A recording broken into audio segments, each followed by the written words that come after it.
Thank you very much. What we've been hearing is how the system actually works right now. And I want to emphasize we have a world food system. It's based on large multinational companies. It's based on private profits. It's based on a very, very low measure of international transfers to help poor people, sometimes none at all. It's based on extreme irresponsibility of powerful countries with regard to the environment. And it's based on a radical denial of rights of poor people, as we just heard. It's interesting, we heard from the Minister of DRC, what's wrong with your country? Well, we don't even start by saying the King of Belgium created a slave colony for 30 years. The government of Belgium ran the slave colony for another 40 years. The CIA assassinated your first popular leader, Mr. Lumumba, and then installed another dictatorship for the next 30 years. And then Glencore and others now suck out your cobalt without giving you tax income. We don't reflect on that. We say, what's wrong with you? Why don't you govern properly? And so we have a system, but we need a different system. We cannot turn this over to the private sector. We already did about 100 years ago. Not only to the private sector with the US military behind it, with the defense of these property rights in the Minister of Honduras's country, where United Fruit ran the country for a long time.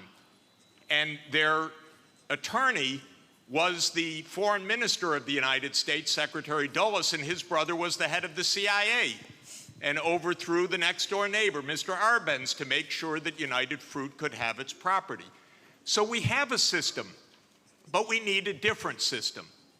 And the different system has to be based on principles of human dignity in the Universal Declaration, principles of sovereignty, principles of economic rights, because these are not nice things to do. In 1948, all the government said that food is a right, social protection is a right, not a nice thing, not a pleasant thing, a right. That was 73 years ago.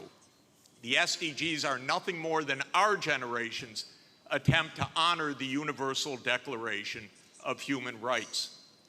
I come from a country that not only doesn't care about the world's poor, it doesn't even care about its own poor. 1 in 7 Americans is hungry right now. And they don't care. I mean, the poor people care, but one political party, all it cares about is cutting taxes for the rich and filibustering any solution. So we're in a world that's really tough. The private sector's not going to solve this problem. I'm sorry to say to all of the private sector leaders, behave, pay your taxes, follow the rules. That's what you should do.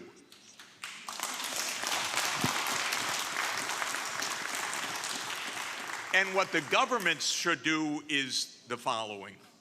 They won't, but they should.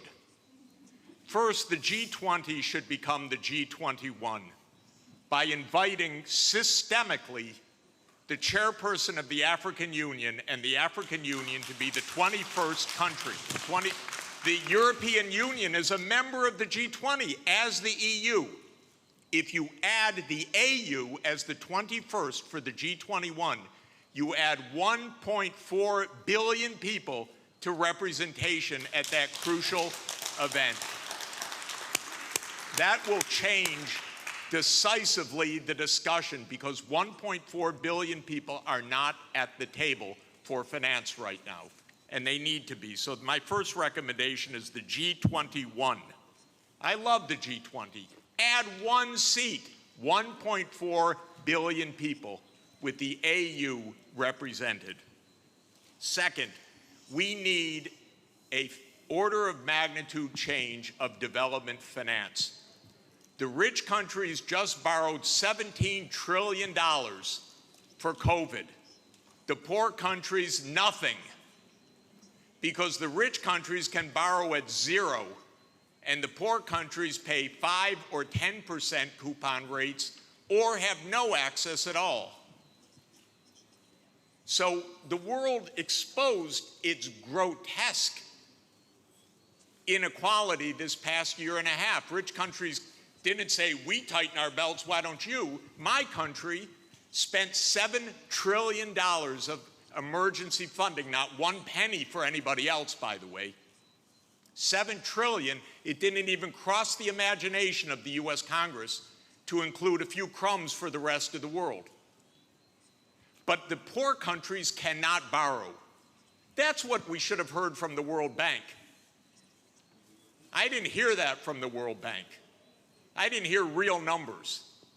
Real numbers are in trillions right now because the world economy is $100 trillion a year. But we don't talk about real numbers. But my job, all I know in this world is long division.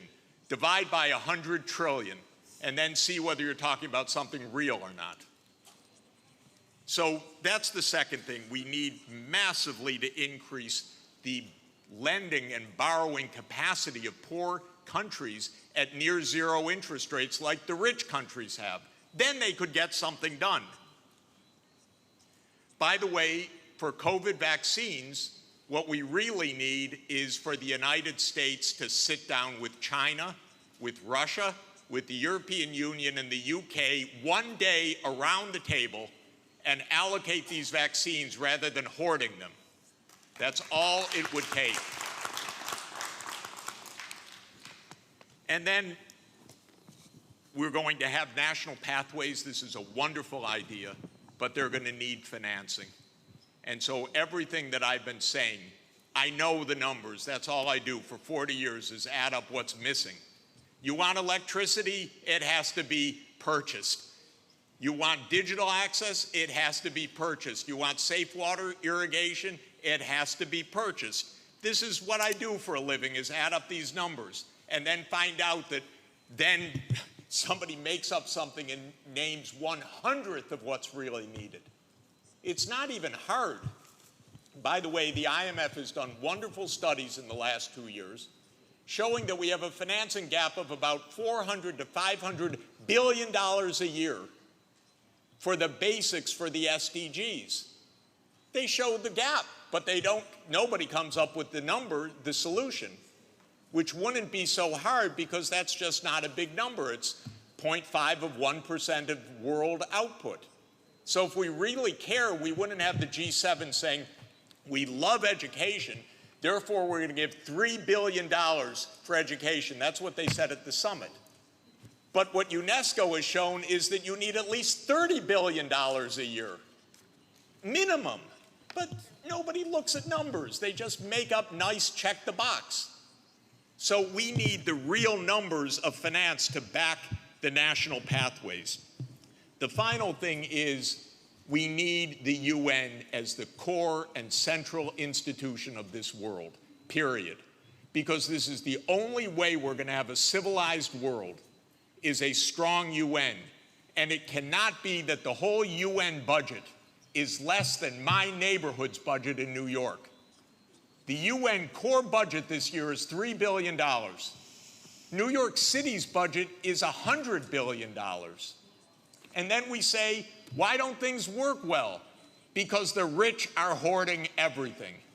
Final point, rather than our 3 billionaires going in space, well, they could go into space and stay there and leave their money behind. That would be one idea.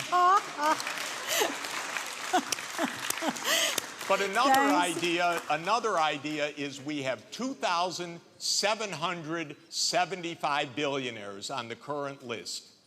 Their combined net worth, 2,700, is $13.1 trillion. Now, I have it on good authority, you don't need more than $1 billion to be comfortable. But they have an excess of $11 trillion over just the $1 billion.